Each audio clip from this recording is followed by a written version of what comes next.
De acordo com a Organização Mundial da Saúde, OMS, o Brasil é o país que apresenta a maior prevalência de depressão na América Latina. Também somos o país com mais ansiedade no mundo, só perdemos para os Estados Unidos.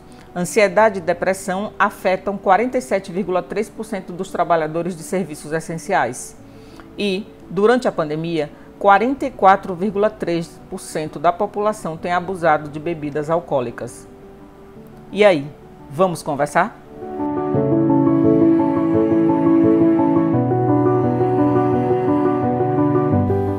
Março de 2021.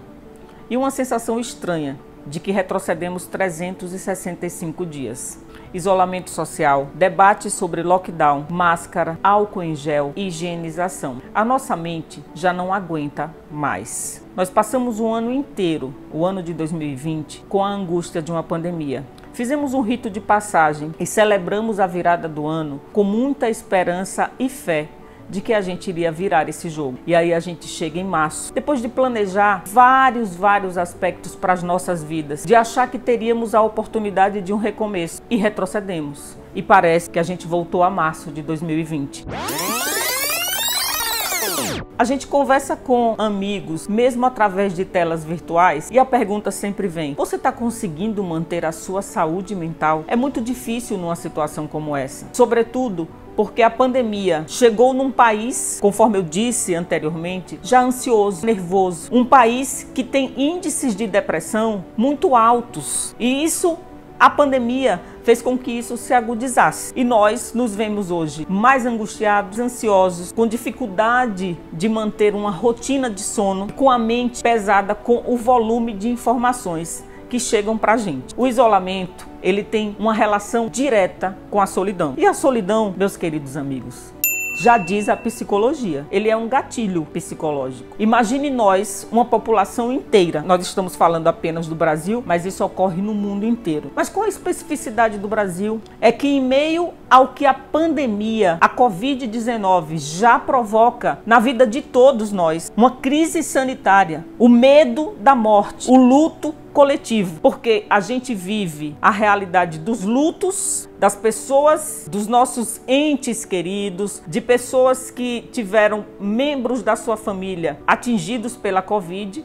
mas a gente também tem boletins diários que chegam pra gente toda noite dizendo o seguinte: aumentamos o número de mortes no Brasil por conta da Covid-19. Tudo isso tensiona o nosso dia a dia, o nosso cotidiano, e nos fez, quem diria, voltarmos à estaca zero, que foi o início de tudo isso, dessa movimentação que mexeu com a vida de todos nós em 2020. E por que a gente ainda está passando por isso? E por que a gente diz que o Brasil tem especificidades muito particulares no combate à pandemia? É porque, para além de uma crise sanitária e de uma crise econômica, a gente tem também uma crise política. Afinal, está mais do que provado que a vacina é o principal caminho para que a gente possa sair desse desalento, sair dessa desesperança, sair desse ambiente angustiante. E a gente consegue enxergar através das notícias diariamente que a gente não tem política pública, porque a pandemia é um problema de política pública. E a gente não tem política pública porque a gente não tem empatia daqueles que nos governam ou do nosso principal governante para com a dor da população.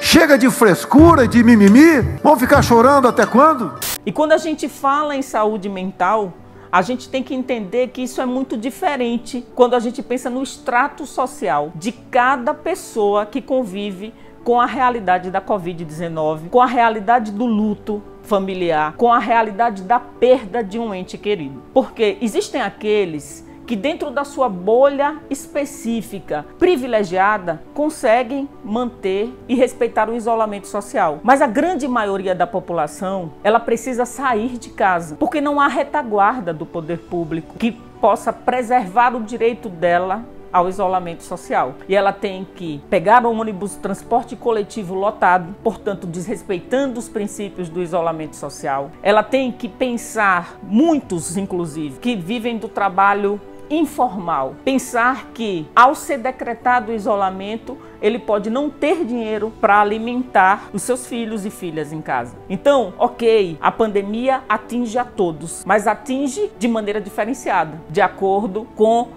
o ambiente socioeconômico que essas pessoas vivem. Então, quando a gente fala de saúde mental, naturalmente, nós somos levados a pensar na nossa individualidade, no que eu faço para garantir a minha sanidade mental num momento como esse. E eu queria falar para vocês, a pandemia, ela dialoga com o coletivo, porque ela não atinge a todos da mesma forma.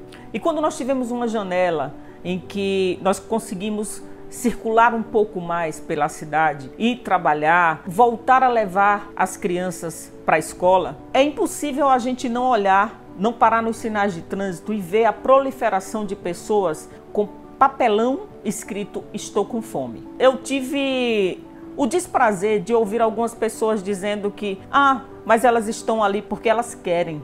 Oi?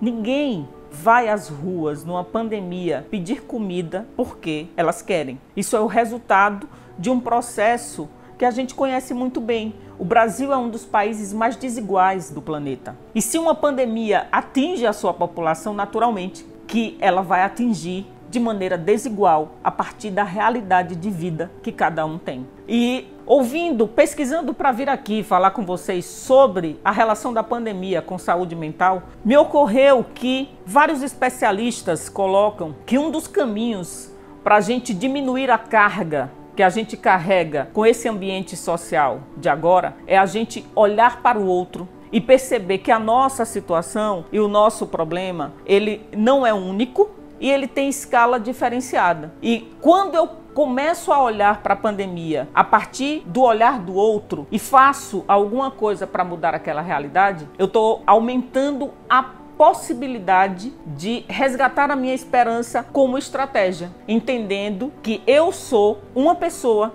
dentro de uma coletividade, dentro de uma comunidade. Além disso, também a partir de pesquisas para vir aqui falar sobre os reflexos da pandemia em nossa saúde mental, a gente conseguiu ver que existem inúmeros grupos de profissionais da área que têm se organizado e se apresentado como perspectiva de atendimento gratuito ou a custo mais baixo para pessoas que não têm condições de tratamento. Existem inúmeras estratégias que a gente pode adotar para diminuir o peso desse momento. Conversar com outras pessoas, mesmo através das janelas virtuais. Pedir ajuda quando necessário. A gente pode adotar práticas mais saudáveis, como, por exemplo, nos afastar das notícias diárias sobre a pandemia, se elas não estão lhe fazendo bem. Desligar, apertar o off e de repente assistir filmes mais leves, ler livros fora do ambiente das redes sociais. São práticas que a gente pode fazer para aliviar a carga desse momento. E a gente não parar de pensar que tudo que nós estamos passando diz respeito à coletividade, sim,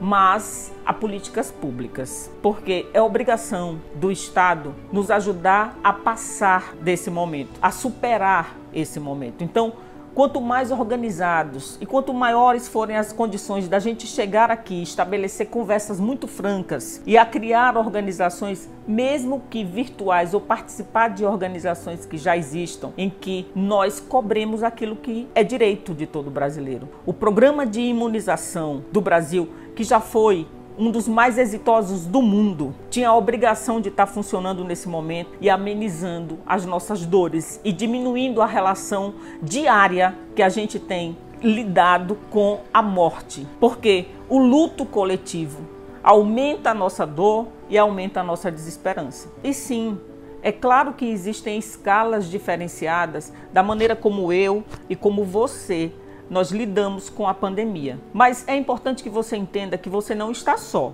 nesse momento. Todo o mundo está passando por esse processo.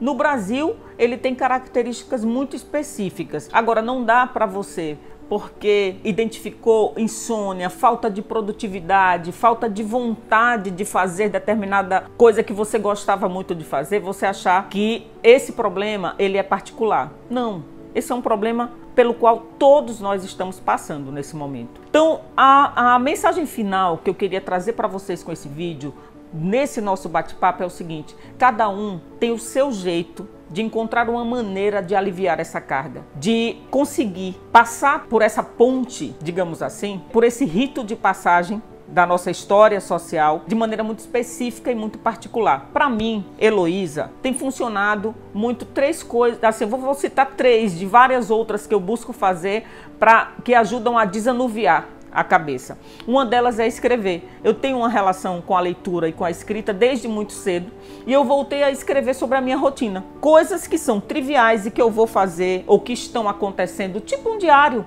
O diário da pandemia, você pega e é a letra cursiva mesmo, é manuscrito e me ajuda a organizar a cabeça. A outra é a atividade física. Eu já praticava corrida de rua, mas assim, nesse momento, com as restrições, é achar alguma maneira de mexer o corpo.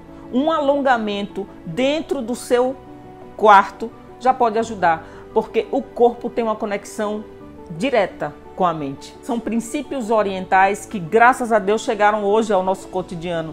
Não adianta, a gente precisa do equilíbrio, corpo e mente. Então, se a nossa mente desconecta um pouco dessa rotina de notícias e se a gente cuida do nosso corpo, a gente ajuda a oxigenar o organismo como um todo. Por último, e não menos importante, a conexão espiritual. Para mim, faz todo sentido. E isso independe da sua religião e da sua crença. Eu estou falando de algo muito maior, que é você se conectar com essa palavra feminina, poderosa, grandiosa e potente, a fé. Porque é com muita fé que a gente vai conseguir passar para outra fase do jogo da vida. E aí, Elo, a gente se vê na próxima semana. Eita, já ia esquecendo algo muito básico. Não se esqueçam de se inscrever no canal e compartilhar esse conteúdo. Ele é feito sempre com muito carinho para vocês.